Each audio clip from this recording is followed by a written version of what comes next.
আমাদের বাসার সামনে অনেক সুন্দর একটা ফুলের গাছ আছে। দেখতেছিলাম ফুল গাছের নিচে কয়েকটা ফুল পড়ে আছে, তাই ফুলগুলো কুড়িয়ে নিলাম। ফুলগুলো দেখতে কত সুন্দর, তাই না? আচ্ছা, এই ফুলের নাম কি আপনারা কি বলতে পারেন? আমি সঠিক জানি না। আগে আমাদের বাসার সামনে অনেক সুন্দর ফুলের বাগান ছিল।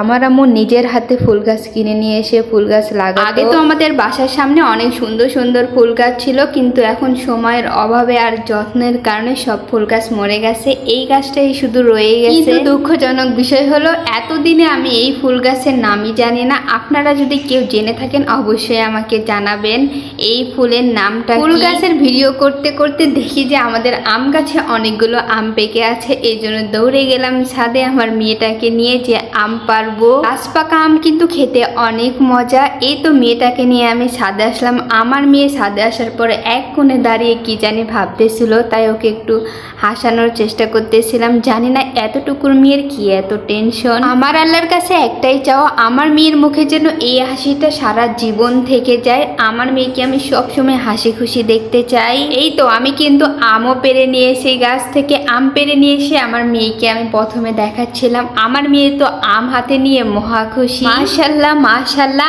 আমার মেয়ের এই মুখের হাসি তো কোটি টাকার চেয়েও দামি। আমার মেয়ের সাথে সময় কাটানো দিনগুলো আমার কাছে অনেক দামি। আমার কলিজার টুকরা, আমার রাজকন্যা, যাকে পেয়ে আমি একেবারেই ধন্য। আমার মেয়ে তো আম খেতে অনেক বেশি ভালোবাসে। ছোটবেলায় কিন্তু আমরাও এভাবে আস্ত আম ফুটো করে খেয়েছি। আমার মেয়েও কিন্তু এখন খেতে পারে মাশাল্লাহ। তারপরে আমি আরো কয়েকটা আম পেরে নিলাম। আমগুলোর কালার কি দেখেছেন? মাশাল্লাহ, আমগুলো খেতেও কিন্তু অনেক বেশি মজা। এই তো দেখুন আমার মেয়ে আম ফুটো করে কিভাবে খাচ্ছে। এবার ঈদের ছুটিতে বাড়িতে গিয়ে অনেক অনেক আম খেয়েছি। কে কে ঈদে বাড়ি গিয়ে গাছ থেকে পেরে আম খেয়েছেন কমেন্ট করে জানাবেন। আজকের ভিডিও এই পর্যন্ত। আল্লাহ হাফেজ।